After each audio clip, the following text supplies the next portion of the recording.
Eu sinto feliz de ver a igreja cheia nesta noite de sábado. E eu recebi a difícil incumbência, né, de enxugar uma palestra de 2 horas em uma. E não foi uma tarefa muito fácil, não, mas não tive tempo de treinar na frente do espelho, viu, irmãos? Então, é bem provável que passe aí um pouquinho, mas eu peço a paciência dos irmãos, né, e a compreensão, porque eu creio, irmãos, que o Senhor tem coisas maravilhosas para nós, né? Nós viemos aqui para aprender mais do Senhor, mais de Cristo, né? Mais de Cristo. O mundo, ele clama por mais de Cristo. Então, eu gostaria de iniciar aqui. Peraí, deixa eu só me achar aqui nessas setinhas aqui. Isso, pronto, me achei. Eu tive a liberdade de mudar um pouco o título, né, da palestra para Família Cristã na Pós-Modernidade, porque, além do pai e da mãe, nós temos aí também os filhos, né, que engloba toda essa instituição chamada família. E a pós-modernidade mais nada é do que a atualidade que a gente vive. Então, a gente vai começar, irmãos, do começo, certo? Não muito do começo, eu vou tentar buscar um pouquinho das origens, porque hoje em dia a gente para e pensa assim, né? Meu Deus, por que o mundo está virado do jeito que está, né? Às vezes a gente para e olha assim, as pessoas parecem que está tão fora de nexo o mundo todo, né? Principalmente esse pós-pandemia, assim, parece que o mundo virou de vez, né? E às vezes a gente olha assim e fala assim, nossa, por que, né, que o mundo está do jeito que está? Então, a minha proposta hoje é vir aqui para mostrar para vocês um pouquinho sobre de como as coisas na história aconteceram até que a mentalidade, o espírito, que nós chamamos de espírito da época, chegasse ao ponto que nós estamos agora. Então, a gente vai ver um pouquinho, assim, de história, assim, bem breve, uma coisa bem resumida, tentei enxugar aí o máximo que eu pude, para que vocês pudessem entender a linha de raciocínio. Então, no começo, talvez vocês falem assim, não estou conseguindo entender onde a Thais está querendo chegar, mas vocês vão entender. Conforme vai desenrolando a palestra, vocês vão conseguir entender, porque eu vou tentar deixar isso o mais claro possível. Então, vamos lá. A família cristã na modernidade. Lá em Apocalipse, capítulo 12, diz assim, irou-se o dragão contra a mulher e foi pelejar com os restantes da sua descendência, os que guardam os mandamentos de Deus e têm o testemunho de Jesus, e se pôs em pé sobre a areia do mar. Essa cena bíblica, ela descreve quando Cristo foi crucificado, ressuscitou, e Satanás foi expulso do céu. E diz que Satanás foi expulso do céu, e foi junto com ele vários demônios, né? E quando ele chega aqui na terra, desde que ele foi expulso do céu, ele desce com grande cólera, tentando destruir toda a descendência de Cristo. A igreja do Senhor é perseguida desde então, né? A gente olha para a história da igreja e a gente vê a fúria do adversário querendo destruir, porque ele veio para matar, roubar e destruir, né? E ele vem com aquela destruição, ele vem ali na época de Nero, querendo matar, mata muita gente, muitos mártires, mas a igreja está aqui, ó, de pé. Mas a estratégia dele vai mudando, né? Porque ele no começo foi aquela estratégia dos assassinatos, né? Daquela fúria de levar as pessoas para a morte, mas Satanás ele não parou de agir. Ele continua agindo. É a estratégia dele que vai mudando. Nós precisamos entender qual é essa estratégia do mal para que nós possamos defender a nossa família. Então, qual é o mundo que a gente está vivendo agora? A gente está vivendo na época da que a gente chama de pós-modernidade. A gente tinha lá a Idade Média. Vou ler aqui o texto para vocês. Diferente da Idade Média, onde Deus era o centro, diferente da Idade Moderna, onde o homem era o centro, mas Deus ainda estava presente, mesmo que fosse debaixo de um crivo da razão, A pós-modernidade expulsou Deus completamente da sociedade. A religião atual é a desconstrução, um lugar onde não existe um absoluto, onde tudo é relativo, onde o caos reina, não existe esperança nem verdade, o conhecimento sobre a realidade já não provém de Deus, o homem pós-moderno é um homem sem Deus, sendo assim, é caótico e vive num mundo sem sentido. Então, esse é o panorama que nós estamos agora. Nós tínhamos a época da Idade Média, teocentrismo, o homem, Deus no centro de tudo. Depois a gente tem lá a modernidade, que a gente vê lá a chegada do iluminismo, é o homem no centro de tudo, é o antropocentrismo, é o humanismo, mas Deus ainda está presente. Ele é debaixo de um crivo da razão. Tipo, eu tenho que provar a existência de Deus, mas Deus está ali. A gente ainda vê a chegada de muitos cientistas ali, cristãos, mas que eles tinham que provar Deus dentro de uma razão, né? Não poderia ser apenas com a fé, como era na época da Idade Média. Era como se Deus estivesse ali, mas estivesse meio de canto. Ele não era o centro, como na Idade Média. Ele estava meio de canto ali, a presença de Deus, né? A fé cristã. E na pós-modernidade, o que aconteceu foi que Deus simplesmente foi tirado da parada. Não existe Deus. E aí, no mundo sem Deus, irmãos, o que acontece no mundo sem Deus? Vira um caos. O mundo sem Deus, ele é um mundo sem sentido. E se as pessoas não têm esse sentido, não encontram esse sentido, a mente dela fica completamente confusa, ela não tem aonde ela se descansar, ela não tem onde ela se apoiar. Então, a vida dela vira um caos, o que a gente chama de niilismo, né? Então, eu não sei de onde eu vim, para onde eu vou, eu não sei não existe um Criador, não existe um absoluto. Nós cremos que existe um absoluto, que é Deus. Esse absoluto, ele sai entre o relativismo, porque existem vários absolutos, né? E isso dá a margem para o relativismo. Então, Deus pode ser qualquer coisa, eu posso ser qualquer coisa e eu posso ir para qualquer lugar, né? Tudo depende de um ponto de vista. E aí, a palavra que vai reinar nessa época que a gente está, da pós-modernidade, é a palavra da desconstrução. Então, quando você vê a literatura, quando você vê a arte, quando você vê o cinema, quando você vê a educação, tudo no nosso mundo vai passar por esse crivo da desconstrução. É desconstruir, né? Eu coloquei, até fiz questão de colocar uma imagem aí de um pintor holandês, que ele é um niilista, né? Para vocês terem uma noção do que se passa, então, na pós-modernidade, no coração do homem, né? É um mundo assim desorganizado, é um mundo caótico. A mente do homem pós-moderna é uma mente caótica, é uma mente confusa, né? Quando a gente vê lá os quadros de Salvador Dalí, do surrealismo, a gente vê que o surrealismo é uma coisa assim, você olha os quadros surrealistas, você vê uma coisa assim sem sentido, né? Você não consegue entender o que ele está querendo dizer ali com aquele quadro. Mas a pintura, irmãos, ela expressa o espírito de uma época. Quando a gente olha para os quadros da época da Idade Média, era um tipo de pintura que eu não trouxe aqui para vocês, porque senão a palestra ia demorar muito, mas a gente podia até fazer uma comparação aqui. Você vê um tipo de pintura. Você vai lá para o renascentismo, já está mudando o negócio. E aí vai indo até a gente chegar na pós-modernidade. Quando entra já na modernidade, a gente vê já essa falta de sentido do homem. Isso se reflete através da música, isso se reflete através do teatro.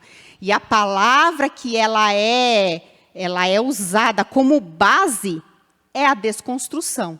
A gente tira as coisas do seu contexto e a gente dá um sentido para ela, não que ela tenha um sentido em si mesma, mas a gente dá o nosso sentido para ela, né? E isso foi que aconteceu por causa dos pensadores. Olha aí, ó. Eu coloquei algumas fotinhos aí para você desses moçoilos bonitinhos, que são os pensadores que foram mais proeminentes aí do pensamento que a gente tem hoje. Então, por que o mundo está como está, né? A sociedade é formada por ideias, por visões de mundo, e essas ideias são expressas por pensadores, né, que já morreram, mas estão presentes em nossa vida até hoje. Então, eu coloquei ali a foto dos principais, né, irmãos? São muitos pensadores, mas os que fizeram, assim, digamos, um pouquinho mais de estrago, digamos assim, né? Então, a gente tem ali o Rousseau na ponta de lá, o Descartes é que falou aquela máxima, penso, logo existo. O pensamento dele ficou muito marcado nessa pós-modernidade. O Schopenhauer ficou, coitadinho, lá no cantinho, né? O Schopenhauer, ele dizia o seguinte, ele era ateu, e ele dizia que o Deus era a vontade humana de procriar, Tem crianças aqui presentes, estou vendo que tem umas crianças aqui, né? Então, vou ter que... Quando vocês virem que eu estou fazendo aqui um malabarismo para tentar substituir as palavras, é por causa disso. Então, ele fala que essa vontade da gente de fazer... qual palavra que eu poderia substituir? De fazer uma promiscuidade, né? Esse é o Deus, né? A vontade é o Deus. Então, o Schopenhauer, ele era um filósofo assim, da linha pessimista. Quando a gente fala dessa linha pessimista, é aquela linha de que o mundo é uma droga, o mundo não presta para nada, então, tipo, vou ficar, deixa me levar, né? Deixa a vida me levar, é bem assim. Então, a gente tem esses pensadores. Aqui no cantinho é o Nietzsche, bem famoso, que vocês já devem ter ouvido falar, esse senhor de bigode aqui de óculos. Eu fui na Bienal, essa última Bienal, e eu não resisti, eu comprei um livrinho, O Anticristo, a Maldição ao Cristianismo, do Nietzsche. E eu falei assim, bom, a gente sempre está estudando alguma coisa, e eu queria ler para vocês um trecho, só para vocês verem, o pensamento do Nietzsche foi um pensamento muito forte, as ideias dele, o pensamento dele, ele se propagou de uma maneira muito forte na pós-modernidade, né? Então, eu queria ler aqui, eu até grifei para ler para vocês. Olha só o que ele fala sobre o homem. Lá em Salmos, né, pastor, fala que o homem é a coroa da criação, né? Olha o que ele fala aqui. Ele não é de forma alguma a coroa da criação. Cada ser está ao lado dele, em um mesmo estágio da perfeição. E ao afirmarmos isso, afirmamos ainda em demasiado. O homem é tomado relativamente o animal mais mal-sucedido, o mais enfermo, o que se extraviou dos seus instintos da forma mais perigosa. De certo, com tudo isso, também o mais interessante. Essa era a visão dele sobre o homem. A visão do Nietzsche sobre Deus, eu grifei aqui. Nem a moral e nem a religião tocam no cristianismo, em algum ponto qualquer da realidade. Causas meramente imaginárias, Deus, alma, eu, espírito, a vontade livre, ou também a não livre. Efeitos meramente imaginários, pecado, salvação, graça, punição, remissão dos pecados. Um comércio entre seres imaginários, Deus, espíritos e almas. Uma ciência imaginária da natureza, uma psicologia imaginária. Completos, autoequívocos, interpretações de sentimentos gerais agradáveis ou desagradáveis, por exemplo, dos estados nervossimpáticos. E por aí vai. Então, assim, só para eu fiz questão de ler para vocês, porque às vezes a gente fala tanto, né? Ai, Nietzsche, que foi o que falou que Deus estava morto e tarará, e a gente nunca para ler alguma coisa, qual é realmente o pensamento da pessoa.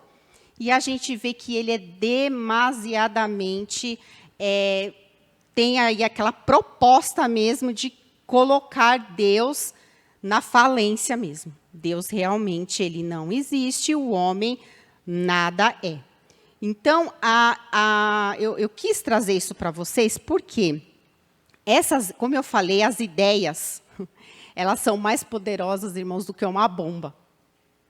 As ideias, porque você mata a pessoa, mas a ideia da pessoa fica.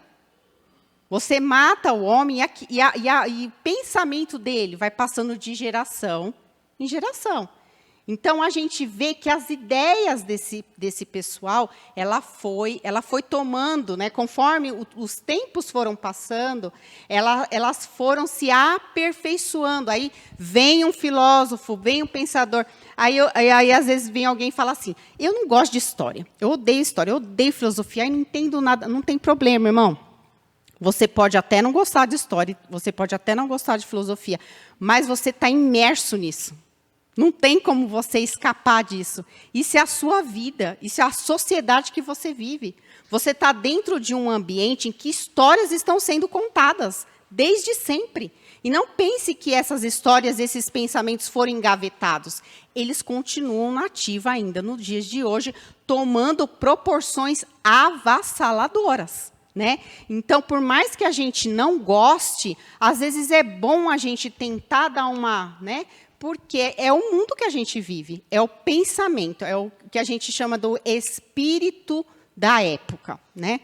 E aí, esse daqui do meio é o famoso Karl Marx. Quem nunca ouviu falar do Karl Marx? Eu acho que a maioria aqui já ouviu, né? O marxismo cultural, a gente vai falar hoje. Então, o Marx, eu não vou tomar muito tempo falando da teoria de Marx, mas eu gostaria de começar nele para puxar as outras coisas que a gente vai falar depois. Né? O Karl Marx ele viu que o mundo, como sempre, né, o mundo sempre tá difícil. Né? Na época dele não era diferente. Então, ele falou assim, o problema do mundo é a luta de classes. Tem muito rico... Tem pouco pobre, muito rico, essa desigualdade, né? A gente precisa organizar aí uma luta armada. Ele era a favor da revolução armada, ele escreve ali um manifesto comunista.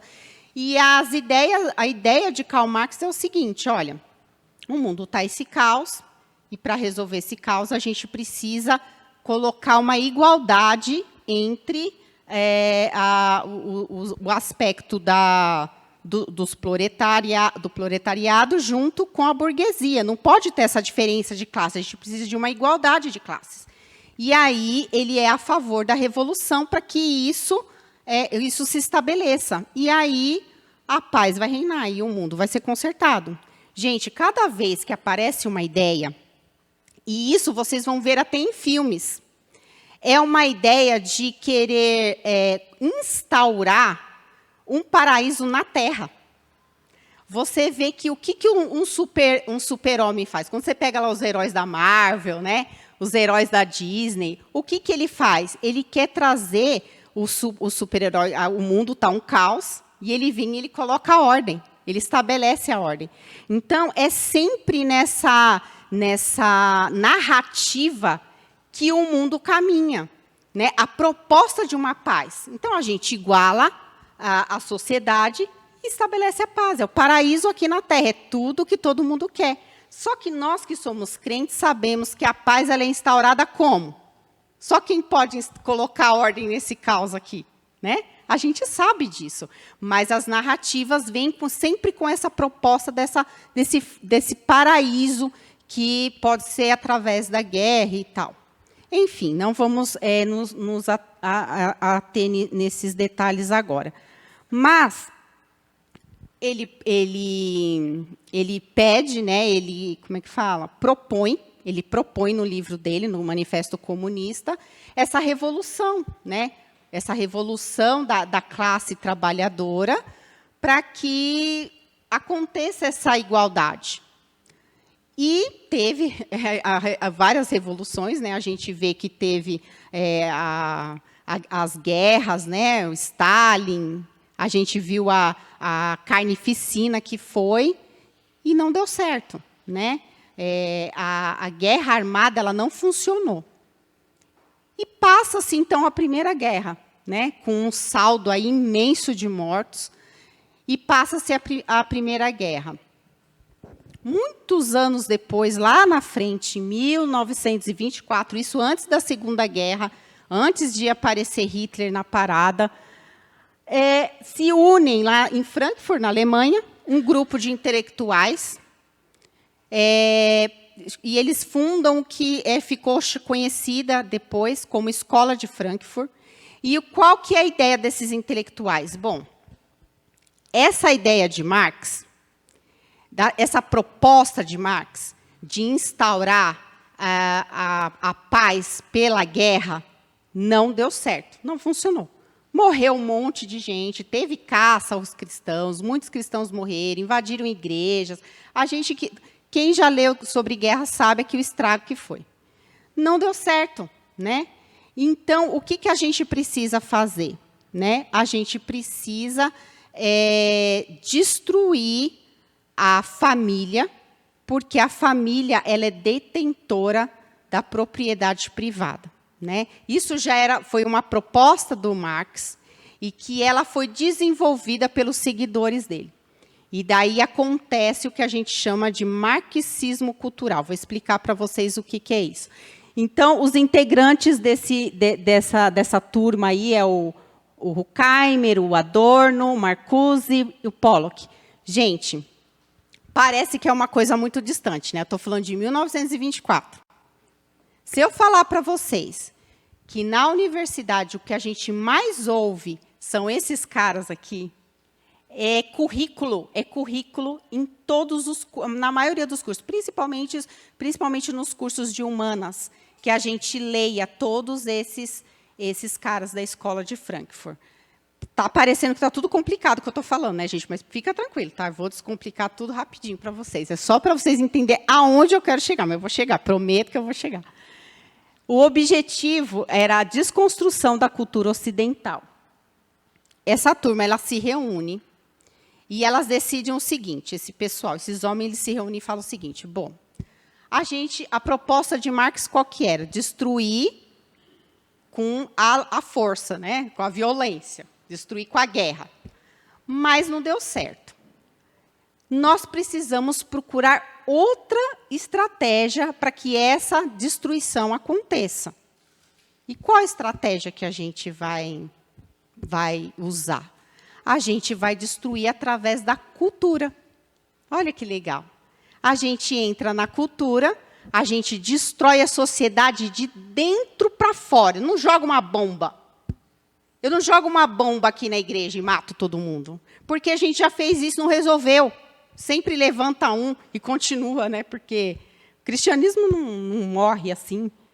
Então, o que a gente faz? Eu entro dentro da vida das pessoas.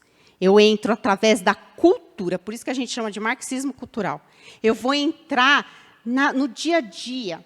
E eu vou pingando o veneno a conta-gotas.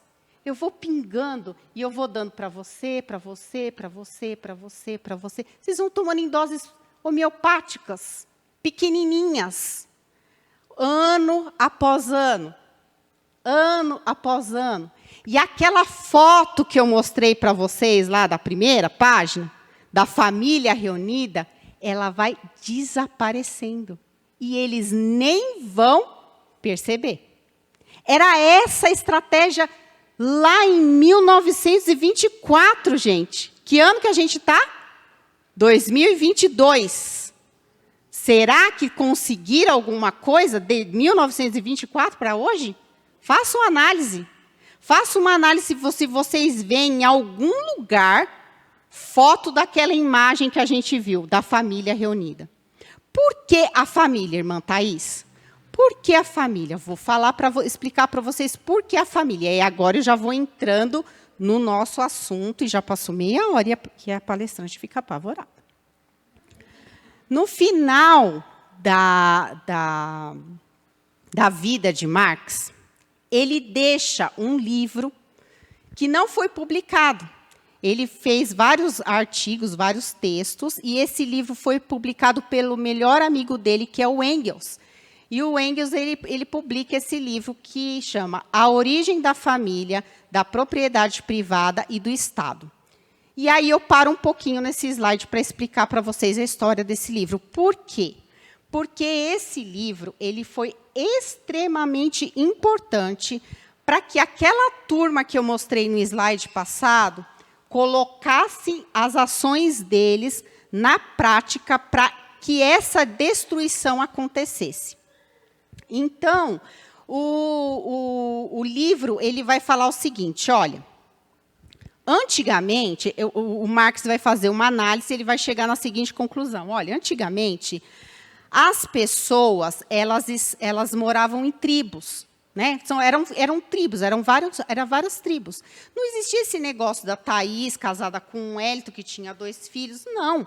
Essas tribos, eles fizeram uma análise de como essas tribos viviam e eles descobriram o seguinte, olha, aquelas tribos, eles viviam assim, não tinha pai, não tinha mãe, todo mundo tinha relações com todo mundo, não tinha um parceiro certo. Eu podia me relacionar com qualquer pessoa, né, qualquer homem, e qualquer homem podia se relacionar com qualquer mulher. E as crianças que nasciam daqueles relacionamentos, elas tinham vários pais e várias mães, e não tinha problema nenhum. Todo mundo era feliz e conseguia se relacionar bem daquele jeito. Quem cuidava das crianças e educava as crianças não era um pai ou uma mãe, mas era a tribo toda, era o coletivo que cuidava dos filhos. Então, as pessoas eram mais felizes. E não existia a propriedade privada. Porque qual que é o monstro assombrador do marxismo? É a propriedade privada, irmãos. Por que a propriedade privada? Porque se eu caso com o Hélito e eu tenho meu filho João e minha filha Manuela, quando eu morrer, para quem vai ficar a minha casa? Para o João Vitor, para a Manuela. Se eu vivo num lugar que é todo mundo junto, não existe esse negócio de passar a herança um para o outro. Não existe propriedade privada. Tudo é de todo mundo. Quando eu morresse, para quem quer ficar a casa da Thaís? Para a tribo. Vocês entendem? Então, ele critica a instituição da família como sendo algo prejudicial e um grande inimigo para eles. Então, ele escreve esse livro e fala assim, então, nós temos um problema. Qual que é o problema? A família, gente. A família não pode existir. E sabe o que acontece também na família? A mulher é muito, como é que fala? Suprimida. A mulher ela é muito sufocada. O homem, ele coloca toda a opressão dele em cima da mulher. A mulher não tem liberdade. A mulher só pode ter relação com ele, quando, na época daquelas tribos, ela podia se relacionar com quem ela quisesse. Então, o homem, ele é um patriarca opressor. E ele deve ser extinto. Está tudo errado desse jeito que essa família foi construída, essa família da modernidade. E quem que construiu essa família do jeito que a gente conhece? Pai, mãe, o filho, a filha. A igreja, né? É o cristianismo. Né? Então, por causa do cristianismo é que existe isso. Se não fosse essa coisa chamada cristianismo, se não fosse a religião, né, não existiria essa instituição familiar, não existia essa coisa de moral, que é errado, né, que é adultério, que é pecado. Tudo isso foram coisas impostas pela igreja. Então, o que a gente tem que fazer? Para que esse sonho marxista seja instaurado, nós precisamos destruir quem? A família. E como que a gente vai fazer para destruir a família? Vamos bolar um plano para destruir a família. E aí, então, eles resolveram entrar na sociedade não mais com os 2 pés. Eles resolveram ir implodindo, né? Que a gente vê o prédio, quando coloca aquelas bombas dentro do prédio, implode, ele de dentro para fora, né? E foi essa a estratégia que ele fez. Olha, nas antigas civilizações não havia restrições quanto à vida. A tribo, o Estado era responsável pela criança, que é o que a gente vê hoje a escola, né? que é responsável pela criança. O matrimônio é a base para o matrimônio. Isso daí é o que ele fala. O que o burguês faz com o proletariado na sociedade, o pai faz com os filhos e com a mulher, ou seja, a família é a instituição burguesa, instituição capitalista, opressora e assim vai. Esse daqui é um daqueles integrantes que eu falei para vocês. Daqueles da escola de Frankfurt, que é um dos integrantes mais proeminentes, né, digamos assim, da escola de Frankfurt, o Marcuse. Ele escreveu esse livro, Eros e Civilização, em 1955. Vou tomar cuidado aqui para ler, tá? Todo corpo deve se transformar em objeto de prazer. É preciso deixar que os pequenos, né, e os adolescentes façam tudo o que eles quiserem com cadáveres.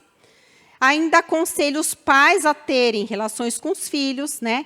A erotização das crianças levará à destruição da família monogâmica e à propriedade privada, porque a família é a luta da civilização burguesa. Isso aqui é 1955, gente. Marcuse escreve nesse livro Eros e Civilização. Então, qual que é a proposta do marxismo cultural? É fazer com que haja uma leitura errada sobre as questões sexuais, né? Então, eles vão meio que tentar deixar a sociedade mais promíscua, para que ela, então, caia no abismo. E vão usar isso querendo levar para as crianças o erotismo.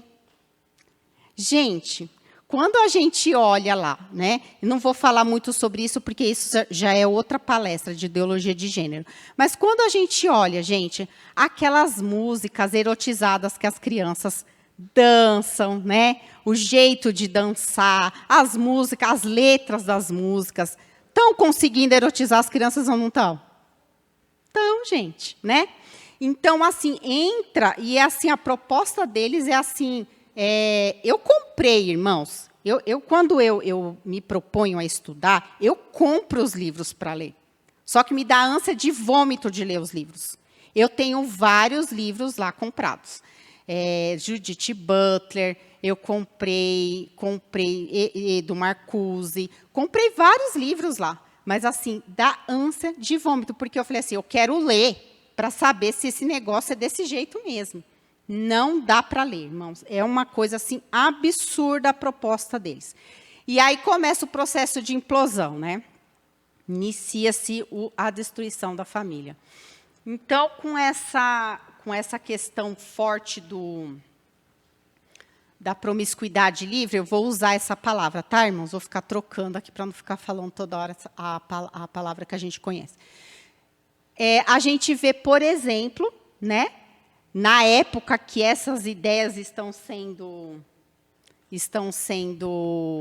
erguidas, estão sendo propagadas, digamos assim, a gente vê lá o Woodstock, por exemplo, né? A gente vê ali quem faça amor, não faça guerra. A gente vê ali aquela época hippie, do pós-guerra, né? O pessoal volta ali da guerra do Vietnã, uma outra geração, a geração dos filhos que ficaram no pós-guerra ali, né? E ali a liberação total de toda a castidade, de toda a opressão nessa área. Então, o que eles queriam propagar era o seguinte, olha, vocês estão fazendo muita guerra, porque vocês estão muito reprimidos naquela área. Aquela área de vocês está muito reprimida. Por isso que vocês estão fazendo muita guerra. Então, assim, é necessário que o homem libere mesmo. Faça o que quer, com quem quiser. Olha, vamos, e para vocês conseguirem fazer isso, se droguem, né? façam tudo isso, libere o máximo que você puder, porque fazendo isso vocês vão ficar na paz, né? É o famoso paz e amor. Quando ele fala faça amor, não faça guerra, não é amor de onde eu te amo. Ele está se referindo ao ato. Ao ato. Enquanto mais você fizer, né, mais paz você vai ter para dar. E a gente vê ali que para eles conseguirem ficar naquela selvageria, tinha que estar drogada ali, era na droga pesada. A gente viu o evento ali do Woodstock, que é o antecessor do Rock in Rio, né? E a gente vê crente que curte pro Rock in Rio, não consigo entender isso. 400 mil pessoas presentes, né? E eles morriam, gente, de overdose, né? Porque assim se drogava demais, trocavam demais de parceiros. E ali a gente viu, a partir dessa época, uma revolução, né, nessa área. Então, foi assim uma liberação, tipo assim, libera geral, né? Então, foi o que a gente viu. Aí, a gente vê a família, né? Aos poucos, cada integrante da família foi sendo atacado, né? A gente vê nos últimos anos mais as crianças, né? Assunto para outra palestra. Mas eu queria aqui me deter um pouco sobre o ataque na mãe da família, né? Porque você tira a mãe de casa, gente, faz um estrago. Faz um estrago. Então, ele vai, e aí começa, então, tudo nessa época, tá? Década de 70, ali, 60, gente, foi quando começou tudo. E ali, então, a gente começa a ver o movimento feminista entrando no palco. E aí, a gente vê várias feministas escrevendo verdadeiras bíblias. Esse livro da Simone eu tenho também. É uma bíblia, irmãos, dessa grossura assim. O que a Simone ela propõe? Ela propõe que a mulher, ela não nasce mulher. Ela se torna mulher. Deus não fez a mulher mulher. A sociedade é que torna ela mulher. Então, quando você dá uma boneca para uma criança, você está forçando a criança a virar menina. Então, a sociedade que força a pessoa a se tornar aquilo que ela quer. Então, essa Simone, ela teve caso até com o Jean-Paul Sartre, que é um existencialista bem famoso, e que ele falava que a existência precede a essência, né? O ser, sua natureza, não depende de Deus, e sim do homem, né? E quando ela escreve esse livro aqui, o Segundo Sexo, em 1949, ele é considerado até hoje, irmãos, a Bíblia do feminismo, né? Até hoje, em muitas universidades, ela é tida assim com exaltação. A Simone de Beauvoir ela é tida com exaltação em muitas universidades, gente. Até universidades cristãs, ditas cristãs. Tá? Então, assim, eu tive uma amiga minha que ela fazia psicologia numa universidade cristã e estava tendo uma semana feminista e ela foi chamada lá no auditório para participar e, assim, a pauta era Simone de Beauvoir, né? Então, ela começou... E essa Simone de Beauvoir, se vocês pegarem a biografia dela para ler, assim, ela era devassa. Ela tinha caso com o Paul Sartre e ela diz que tinha relações com as próprias alunas de menor. Ela foi envolvida até em casos de pedofilia. Olha, gente, é muita coisa para contar. E daí tem uma outra que chama a Betty Friedan, que ela escreveu esse livro, A Mística Feminina, em 1963. Eu vou ler as duas frases que eu tirei lá da internet dela, que ela diz assim, ó, igualdade econômica é uma grande necessidade para as mulheres. Ter um emprego que proporciona renda significa que as mulheres também podem ter uma força mais igualitária no processo político. Quem sabe o que as mulheres podem tornar-se quando finalmente ficarem livres para si mesmas? O pior inimigo das mulheres é a sua dedicação. Aí, na outra, ela fala assim, se o papel da mulher na vida se limita exclusivamente à dona de casa, mãe, claramente termina quando ela não pode mais ter filhos e os filhos que ela teve saíram de casa. Então, a Beth, ela vai ser aquela feminista que ela vai incentivar as mulheres a saírem de casa para ir trabalhar, para correr atrás do sucesso profissional. Então, ela fala assim que o lar é uma escravidão, que o marido é um opressor, que os filhos são opressores, que ela é escrava dos filhos e depois os filhos vão embora e você vai ficar aí, ó, você não fez nada da vida porque você ficou se dedicando. Ela fala que o inimigo da mulher é a dedicação dela. É a dedicação dela à família e aos filhos. E ela toma muita força no movimento feminista. Ela era muito proeminente também no movimento feminista. E engraçado que eu comprei um livro dela, que ela escreveu na velhice, bem velha, assim, foi o último livro que ela publicou. E ela fala de como a filha dela sofreu a ausência dela, porque ela ficava viajando o mundo todo, dando essas palestras, esses congressos, participando dessas campanhas feministas. E a família dela foi completar. Ela não tinha esposo, ela era separada, cuidava da filha sozinha. E a filha dela disse que nunca teve a mãe. E a filha dela era uma menina super frustrada por causa disso, né? Então, a gente vê que ela foi aquela que lutou assim, olha, vai viver a sua vida, cuidar da sua carreira. E aqui, irmãos, eu abro uma pausa.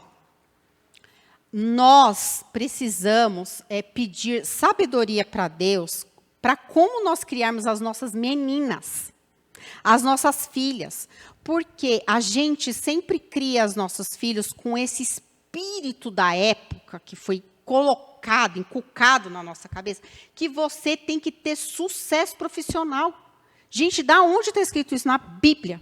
Né? Aonde? Isso não é bíblico. Deus nos chamou primeiramente para adorarmos o Senhor, para servirmos na casa do Senhor e servirmos o nosso lar. Sabe o que está sendo pregado hoje para as nossas meninas? Que limpar a casa é a coisa mais horrorosa do mundo. E elas colocam na cabeça delas que elas vão ter dinheiro para pagar empregada. Né? Eu vou ter empregada quando eu crescer, eu não vou fazer isso. Irmãs, a gente tem que ensinar para as nossas filhas que lavar uma louça, que arrumar uma casa, arrumar uma cama, não é escravidão. Isso é um privilégio. Porque você tem saúde para limpar, porque você tem uma casa para morar. E você tem que cuidar do lugar que você mora. Se você dorme naquela cama, você tem que arrumar aquela cama, porque aquela cama é tua e ela tem que estar limpa. E você tem que fazer a sua parte.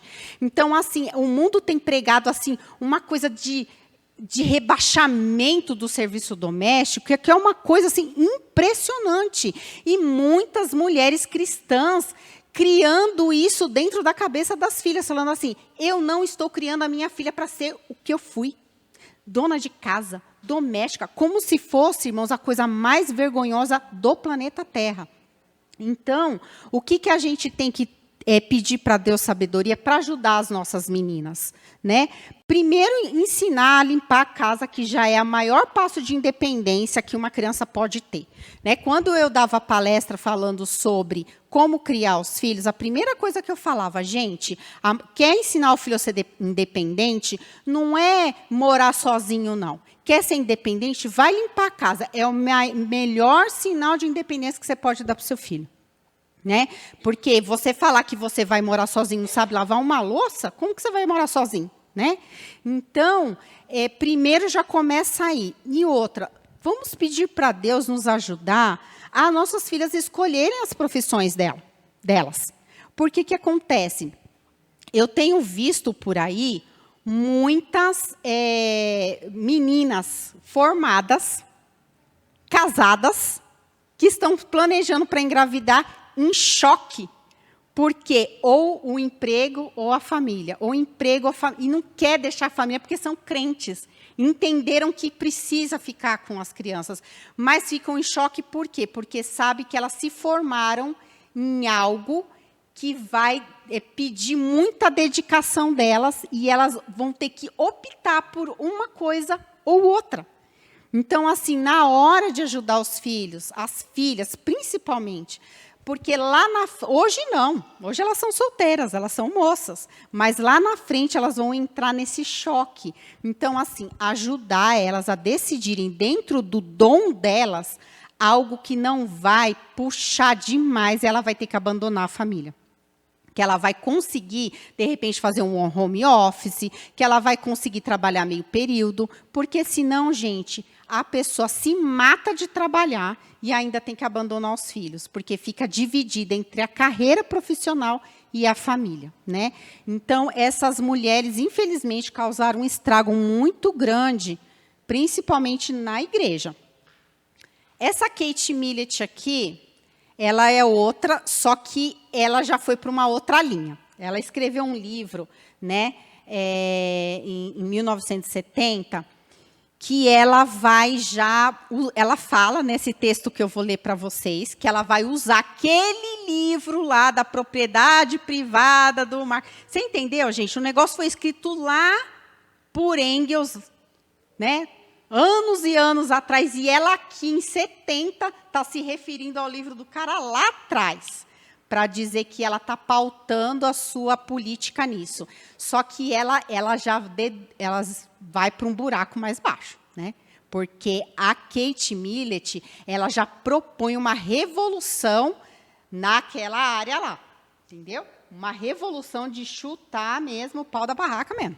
Aí ela vai lá, ó, o grande valor da contribuição de Engels, que é aquele livro lá que eu li para vocês, da propriedade privada, para a revolução tal, reside na sua análise do casamento patriarcal e da família na submissão do feminino ao masculino.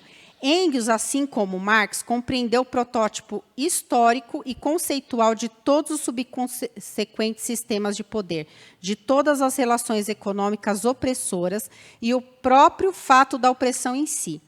Para que uma revolução naquela área possa progredir, seria necessário uma transformação social verdadeiramente radical e a alteração do matrimônio e da família como foram conhecidas através da história. Essa é a proposta dela. Tem que ter uma revolução radical dentro da família. E ela vai seguir a proposta do Engels. Algumas frases que ela fala. Nós somos mulheres, somos pessoas objetos que herdaram uma cultura alienígena. O amor é o ópio das mulheres. Enquanto nós amávamos, os homens governavam. Monogamia e prostituição andam juntas. E por aí vai. E aí a gente vê o que aconteceu com essa liberação desenfreada, né, naquela área, que eu não vou ficar falando aqui, que foi o aborto, né, gente? E a gente vê a cultura do aborto, assim, uma coisa horrorosa. As mulheres indo para a praça, festejando que estão assassinando os filhos na barriga delas, né? Uma coisa absurda. E está vindo para cá, né, gente? A gente sabe que está vindo para cá, por isso a gente tem que orar pelas leis do nosso país, porque é pauta, as eleições estão chegando, coisa para orar aí. E daí vem o pai, né? Eu falei um pouco da mãe. Aí vem o pai. Gente, diante desse cenário todo que eu falei para vocês, a mulher sendo bombardeada, né? Tem que sair de casa, tem que se libertar, tem que se desamarrar, tem que não sei o quê, todo mundo é opressor, o patriarcado, os filhos te oprimem, a casa te oprime, o marido te oprime, a igreja te oprime. Toda essa revolução na sociedade, na cabeça da mulher, como que fica a cabeça do homem? Assistindo tudo isso. É assustador. Eu acho que o homem deve olhar assim.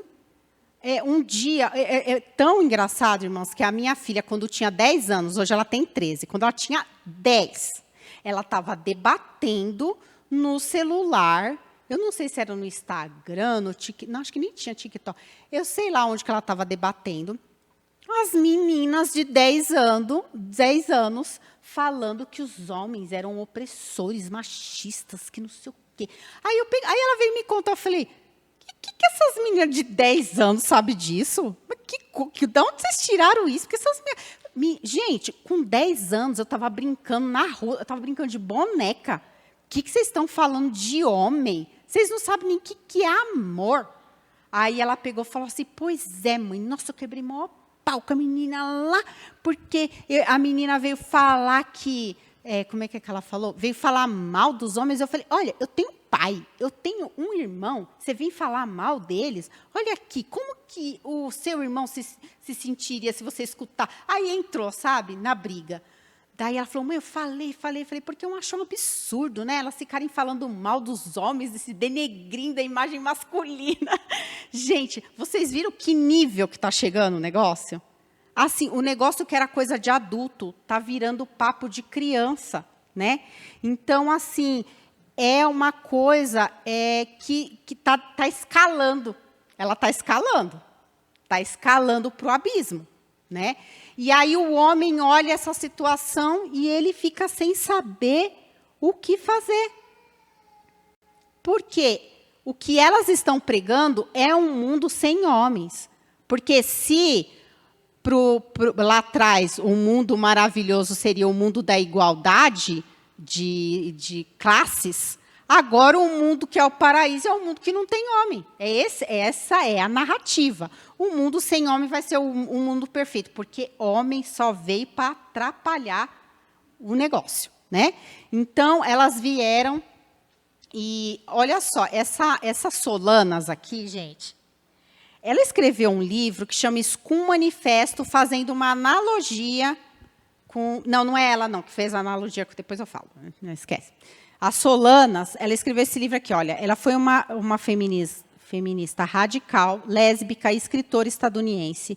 Ela é conhecida por escrever o livro Scum Manifesto, onde propõe a ligação de uma sociedade dirigida pelas mulheres, livre do controle masculino, na qual homens seriam extintos para que as mulheres pudessem viver em harmonia e corrigir os estragos que o homem causaram para o mundo. Vai vendo.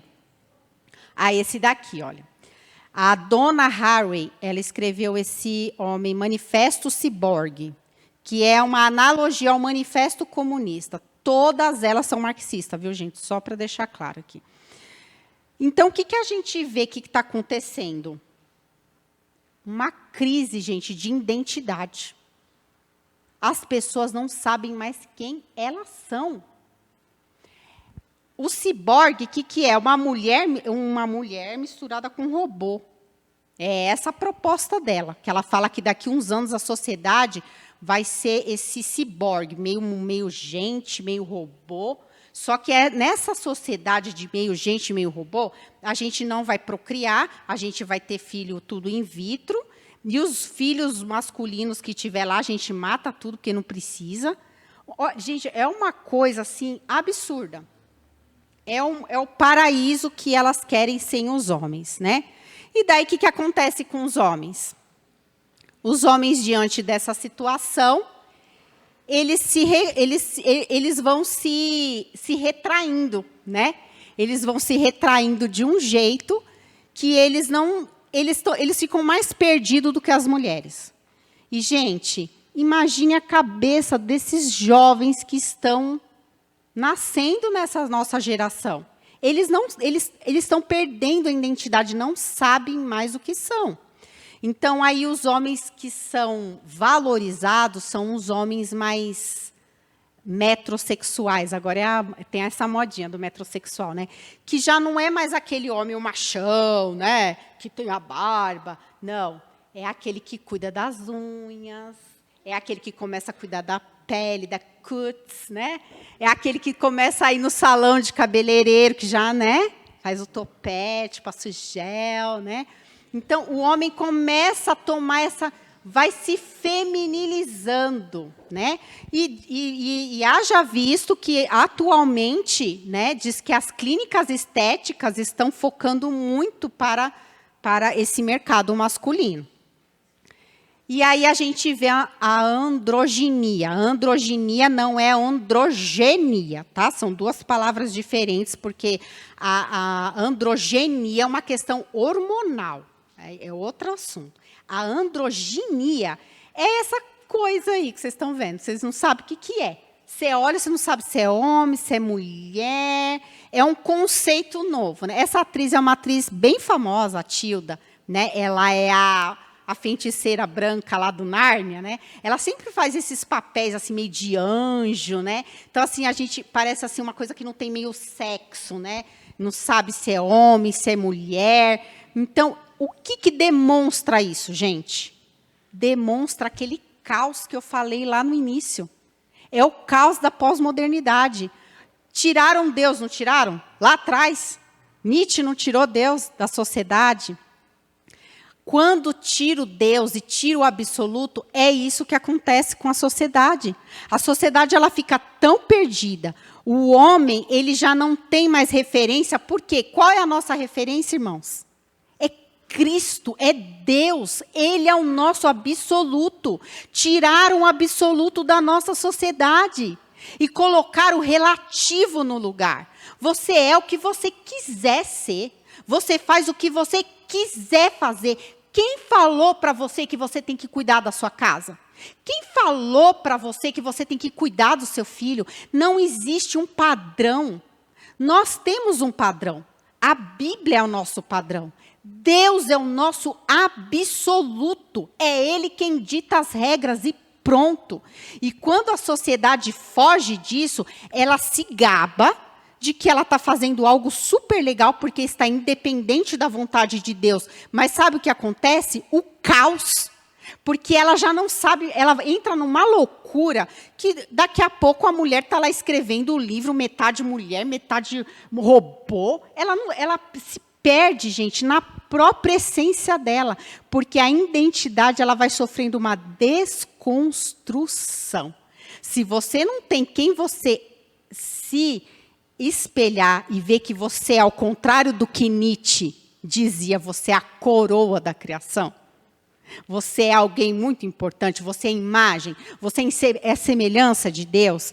O mundo vai entrando nesse caos. E é o que Nietzsche falava, eu vou para o inferno. Nem sei se inferno existe, mas se existir, eu vou para o inferno dançando. Né? Porque a pessoa ela perde todo o paradigma. E aí, para mim, essa mulher ela é a representação da sociedade moderna, pós-moderna. Né? É a pessoa que ela não sabe quem ela é. E aí a gente vê aqui o perfil masculino, né? Que está sendo valorizado. Né? São os homens com o rostinho mais fino, né? O cabelo mais longo, uma pele mais... um menino mais afeminado.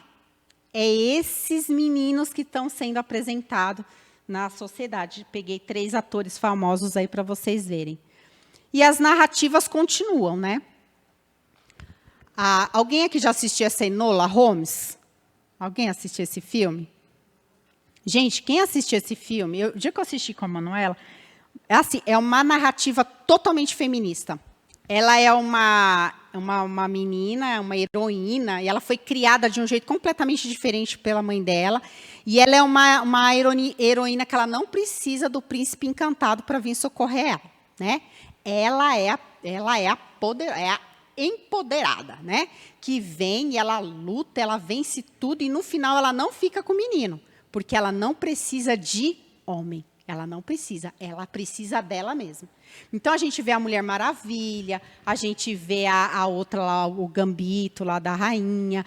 E as narrativas, gente, elas vão sendo passadas o tempo todo. Isso vai sendo colocado dentro da sua casa o tempo inteiro. Seu filho vai assistindo o tempo inteiro, sua filha assistindo o tempo inteiro, seu marido assistindo o tempo inteiro. Sabe o que acontece com o homem? Ele começa a acreditar nessas narrativas. E o homem começa a falar assim, gente, você quer saber? O mundo é das mulheres mesmo. Eu não tenho poder para lutar contra isso daqui, não. Tipo assim, a minha mulher é que manda mesmo, a minha mulher é que faz tudo mesmo. Então, assim, as histórias são contadas e as pessoas começam a acreditar na história. Porque quando você conta muitas vezes uma mentira, de tanto você ouvir, ela vira uma verdade. Então, assim, as histórias vão sendo contadas de um jeito tão bonitinho, tão lindo, tão fofinho, que você começa a torcer pelas coisas erradas acontecerem. Né? Então, são as narrativas distorcidas. Né? Olha quem que é a mulher. Olha quem que é a mulher da nossa sociedade. A que é adorada, a que saiu lá no Spotify como a mais, né, bam, do mundo, gente, do mundo. A mulher mais vulgar que eu já vi no planeta terra, a Anitta, né? Então, esse é o tipo de mulher que a sociedade está pregando, né? Então, assim, é brega, é feio lavar a louça, mas é bonito ser isso. É uma transformação do correto, né? Do que é verdadeiro. Quando tira a verdade, é isso que dá. Então, os homens... já estou acabando, tá, irmãos? Eu estou até perdendo a voz. Eu corri, que nem, que nem corre atrás do cavalo, né? Mas deu tudo certo, graças a Deus. Então, o que agora eu posso respirar mais tranquila, né? O que acontece, irmãos? O homem, ele começa a acreditar nessas histórias, nessas narrativas. A gente gosta de história. A gente gosta de narrativa porque Deus escreveu uma história para nós. Deus se revelou através de uma narrativa, né? Por isso a gente gosta tanto de narrativa. Só que Satanás, ele quer fazer as narrativas dele também. E aí, agora, com o poder da internet, ele entra com tudo. Porque vai em tudo que a gente vê, que os nossos filhos veem, que os nossos filhos ouvem. E os homens começaram a acreditar nisso. Que ele já não é mais o cabeça da casa, que o cabeça da casa é a mulher. E eles vão ficando com medo que vai, parece que recuando assim, ó, né? Tipo, eu nem sei fazer isso, eu nem sei como lidar com tudo isso. É assustador. Mas a palavra nos chama de volta. A palavra nos chama para a cruz, né? E quando a gente lê lá em 1 Reis, quando Davi estava para morrer, estava velho, na cama, ele chama o filho dele, Salomão. E ele fala o seguinte para Salomão, ele fala assim para Salomão, olha, quando se aproximava o dia da morte de Davi, ele deu ordens a Salomão, seu filho, dizendo, eu vou pelo caminho de todos os mortais. Portanto, tenha coragem e seja homem. Guarde os preceitos do Senhor seu Deus, andando nos seus caminhos, guardando os seus estatutos, e assim será bem sucedido. Né? Antigamente a gente escutava os pais falando assim, seja homem, né? Fale igual homem, sente igual homem, não sei o que lá. Né? A Bíblia fala, Davi falou para Salomão, seja homem. Lembra de quem você é. Lembra da autoridade que está colocada sobre você. Guarde os estatutos, as leis do Senhor. E o que a lei do Senhor fala, irmãos? O que o estatuto do Senhor fala? O que a palavra do Senhor fala para os homens? Fala para o homem que a esposa, ela tem que ser lavada pela água. Sabe quem lava a esposa na água? Lá em Efésios fala que o marido lava a esposa dele na água, que é a palavra. Quem santifica o lar é o cabeça do lar. E o cabeça do lar é o homem, não é a mulher, é o homem. E o que a palavra diz é que o homem, ele tem que amar a esposa como Cristo amou a igreja. Como que Cristo amou a igreja? Dando a vida por ela. Como que as princesas eram resgatadas nas narrativas antigas? O príncipe montado no cavalo branco. Aí ele destruía todos os inimigos dele para chegar, subir aquela torre e resgatar a princesa dele que estava adormecida, né? Hoje em dia, quem é o príncipe dessas princesas? Não tem. É elas mesmas. Elas falam assim, eu não preciso de príncipe, não. Eu vou para a guerra, eu ganho, porque eu sou empoderada, eu não preciso de homem. É essa narrativa que está sendo pregada, né? E o Senhor continua falando na palavra dele, é você, homem. É você, seja homem. Seja homem e continue dando a vida pela sua família, pela sua esposa, né? Quando você vê todas essas desconstruções dentro da sua casa, epa, peraí, puxa a rédea, vem cá, né? Chama a esposa, porque você é o cabeça espiritual da sua esposa. Pode chamar, né? Pode chamar, pode corrigir, pode levar ela à santificação, pode levar ela na presença do Senhor. Os filhos, a mesma coisa, né? Porque quando a gente vê a mulher fazendo o papel do homem, quando inverte tudo, primeiro, a mulher não aguenta, porque ela não foi chamada para isso. Ela bate no peito e acha que ela está abafando, mas não aguenta. Ela não aguenta. A mulher que ela puxa para si toda a responsabilidade da casa e quer ser autoridade dentro da casa, ela não aguenta. Ela dá um burnout nela. Ela não aguenta. Porque ela não foi chamada, ela não tem estrutura para isso. Ela não foi feita por Deus para isso. Porque o cabeça é o homem, né? E quando a gente vê essas narrativas entrando dentro da igreja, entrando dentro da nossa casa, é a hora do homem ser homem. Espera aí, né? Qual que é o meu papel aqui? Chamar o filho para a responsabilidade e chamar a esposa para a responsabilidade. E ele tomar a decisão que é melhor para cada uma de nós. E nós, como mulheres, né? Ouvirmos a palavra do Senhor, não? Ah, não, imagina, eu jamais vou fazer isso. É o que a Bíblia fala, não é o que a gente acha, é o que a gente quer. E para encerrar, tem o pastor brinca comigo do livro de Juízes, né? Eu vou ler para vocês, eu vou falar. O livro de Juízes, lá no capítulo 21, versículo 15, fala assim, ó, e os filhos de Israel fizeram o que era mal aos olhos do Senhor, e por isso o Senhor os entregou nas mãos dos... Cada hora era uma pessoa que ele entregava. Depois ele fala assim, ó, naqueles dias não havia rei em Israel, cada um fazia o que achava mais certo. Né? Por que eu acho intrigante o livro de Juízes? Tem tanta barbaridade naquele livro, gente. Quando eu li aquele livro de Juízes, eu falei assim, gente, quanta barbaridade. Meu Deus, é só tragédia. Eu falei assim, gente, parece uma tragédia esse livro. E depois eu falei assim, eu quero estudar, porque se ele está na Bíblia, eu quero entender por que esse livro de Juízes está na Bíblia. E o que é interessante, gente, quando a gente lê o livro de Juízes, a gente vê que a situação era aquela tragédia, porque eles desobedeciam o Senhor o tempo todo. A gente via que no final de cada capítulo ele falava lá, e os filhos de Israel fizeram o que era mal aos olhos do Senhor. É o que o pastor explicou aqui, é o ciclo. Toda hora fazendo coisa errada. Toda hora fazendo coisa errada. E aí eles faziam coisa errada, Deus levantava um juiz, vencia. Aí fazia errado de novo, caía. Aí levantava um juiz. E é aquele ciclo.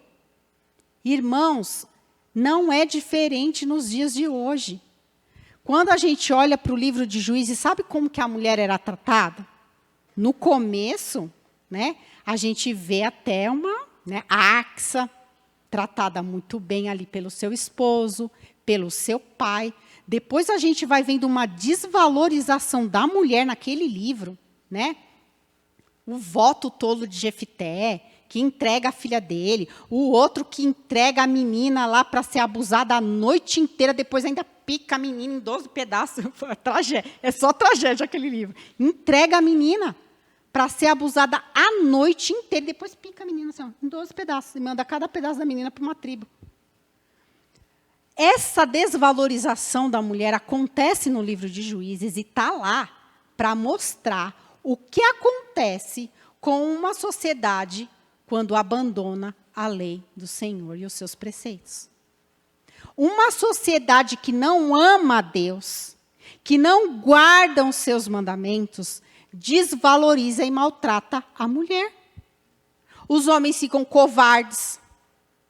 A gente vê a covardia de Baraque.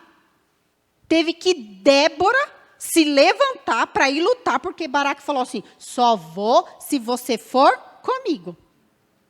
Homens covardes, que não querem dar a cara para bater, para ir para a guerra. Né? Então, a gente vê uma mulher se levantando como juíza para pelejar, e a outra ainda corajosa, que foi lá com uma estaca e tá na cabeça do homem. Né? A Jael, né? Ela vai e mata. Porque eram homens covardes, eram homens que tinham abandonado a lei do Senhor e os preceitos do Senhor. E uma sociedade onde acontece isso, o homem não consegue tomar a posição dele. Ele se acovarda, ele anda para trás e a mulher sofre. Pois eu digo uma coisa para os homens nessa noite.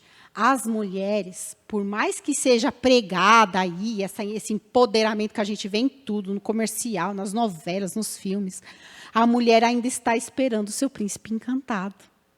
A gente quer ser bem tratada. A gente quer ser conviteada, a gente quer receber flores, né? A gente quer saber que a gente é protegida pelos nossos maridos. Dê carinho para sua esposa, cuide dela quando ela é nova. Ali a primeira foto é um homem escondendo aqui o buquê atrás, né? E ali ele cuidando dela ainda velhinha, né? Cuide dela na mocidade, cuide dela na velhice. Porque, irmãos, ainda que o mundo esteja pregando todas essas ideologias, vem com tudo, né? Aquele começo que eu falei do dragão, querendo arrastar tudo, destruir tudo. Nós temos o nosso Deus conosco, que é o nosso ajudador. Homens, seja o cabeça que vai trazer a palavra do Senhor na sua casa, pregar para os seus filhos, para a sua filha, ensinar para ela que a gente não anda de acordo com esse mundo. E não ver a sua filha, o seu filho fazendo tudo errado e deixar. Não deixa, busque, chame eles para o pé do Senhor. Ore com seus filhos, né? Tenha uma vida de santidade, leve a sua casa para o altar, né?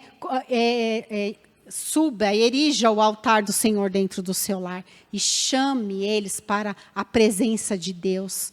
Ensine, doutrine contra essas ideologias.